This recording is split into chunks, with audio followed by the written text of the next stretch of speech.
Assalamualaikum warahmatullahi wabarakatuh. Nama saya Tisha Amanda Ganarto dari NIM 25101500042.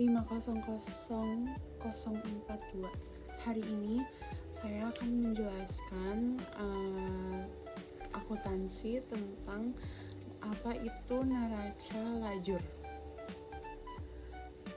Yang pertama saya akan menjelaskan apa itu neraca lajur.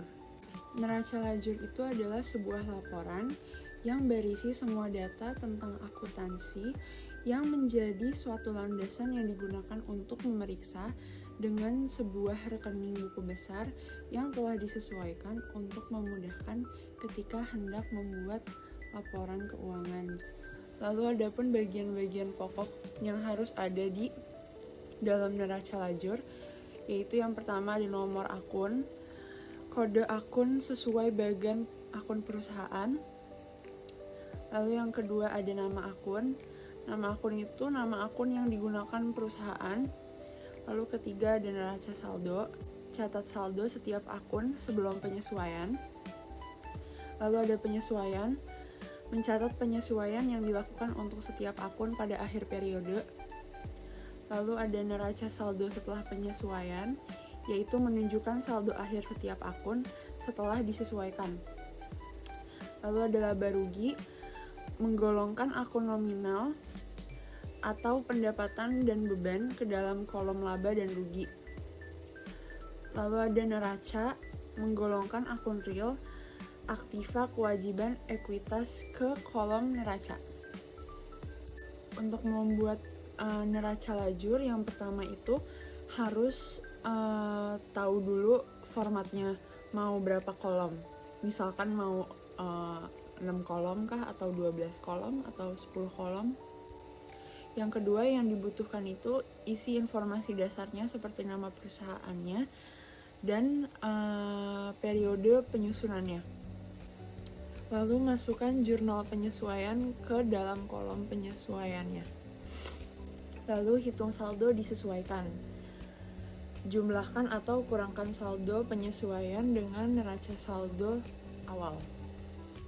Lalu langkah berikutnya, pindahkan saldo akun yang sudah disesuaikan ke kolom laba rugi untuk akun nominal dan kolom neraca itu untuk akun real.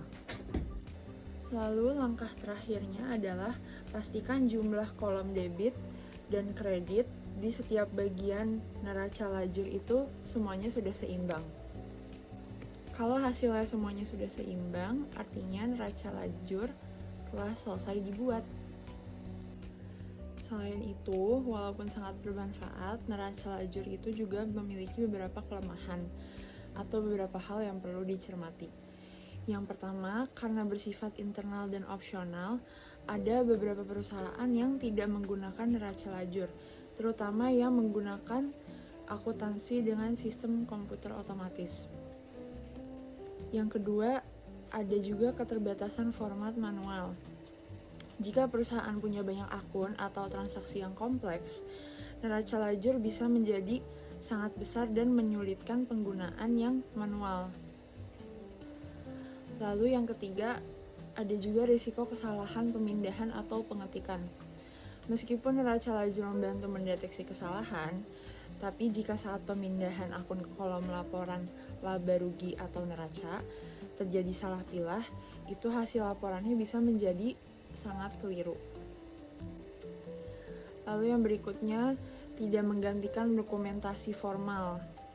Neraca lajur bukanlah laporan keuangan final, tapi tetap harus disusun laporan laba rugi, neraca, dan laporan lain sesuai standar akuntansi. Lalu yang terakhir juga kurang fleksibel dalam kondisi pelaporan atau perubahan regulasi.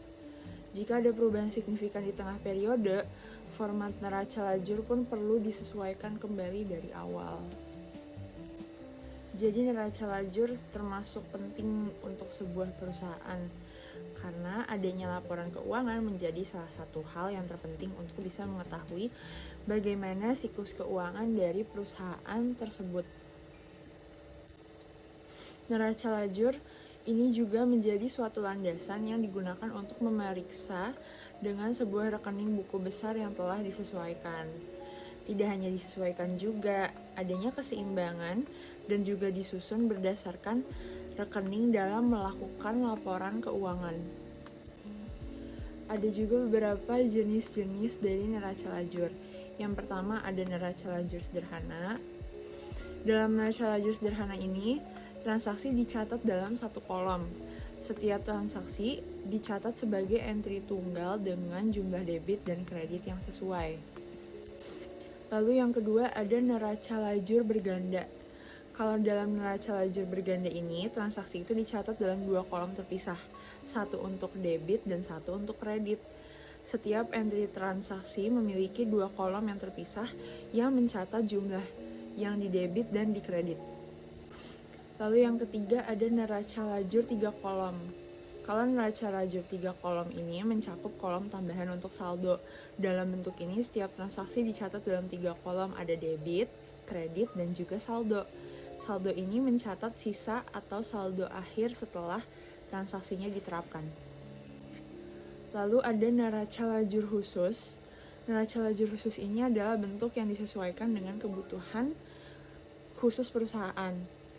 Mungkin memuat kolom tambahan untuk jenis transaksi tertentu atau memisahkan akun-akun tertentu untuk analisis yang lebih mendalam.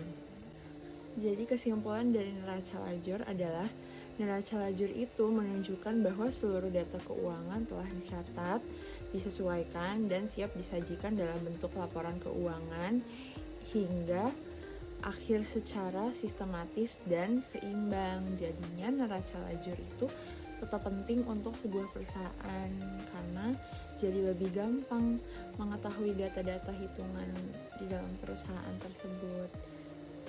Terima kasih.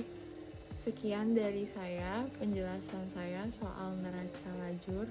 Mohon maaf bila masih ada yang kurang atau salah kata.